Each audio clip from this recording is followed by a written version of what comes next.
What's the meaning of bow?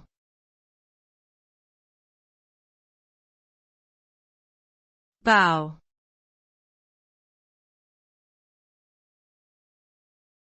Bow.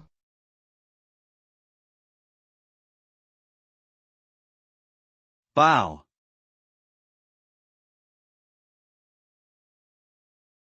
Bow.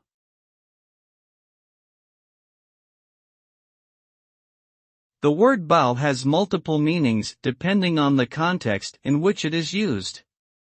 It can refer to an act of bending one's head or body as a sign of respect, greeting, or submission.